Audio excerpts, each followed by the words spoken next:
Editor's note: take a moment to watch the data illustration above that tracks 30 years of California home price changes. It's different this time. That's what we're told about real estate's noteworthy resilience, which kept housing from falling into the pandemic economics quagmire and instead pushed California home prices to a record high in June. Yet my trusty spreadsheet, filled with 3 decades of home price data compiled by the California Association of Realtors, suggests it's actually more of the same, a continuing upswing in a market filled with ups and downs. 2 things likely contributed to the 2020 home price frenzy: historically low mortgage rates and motivated buyers who were lucky enough to keep their jobs. Despite an economy ravaged by stay-at-home orders, California's median selling price for existing single-family houses rose 8% to $626.170 from February to June, topping the previous high set in August 2019. It's the 6th time in 26 months a new record has been set. To be fair, let's note that before May 2018, the state record sat at its bubble era's peak for 11 years.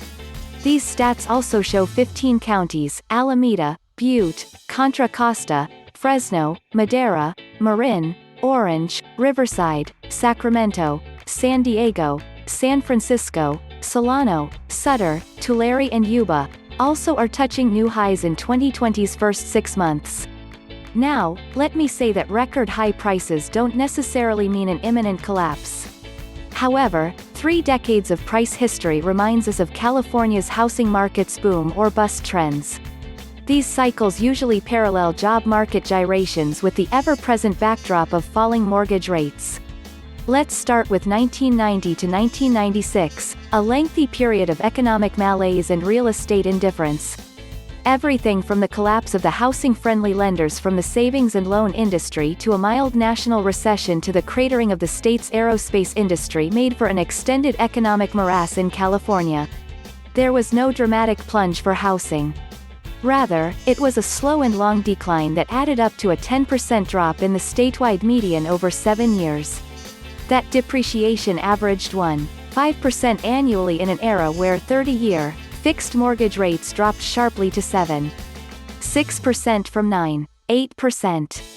What followed in 1997 to 2006 can be best described as a recovery that turned ridiculous. And I'm being kind. The energy created by a real estate rebound, amplifying a technology-driven boom, even ignored the national fallout from the dot-com crash of the early 2000s. But that resilience eventually turned into overheated buying and lending. Amid the mania, the statewide median more than tripled over 10 years. That's a stunning 12.7% average annual gain, perhaps ballooned by another steep mortgage rate drop to 6.1% from 7.6%. What happened next, in 2007 to 11, was horrifically painful. The previous, "it's different this time," bubble shattered into the Great Recession.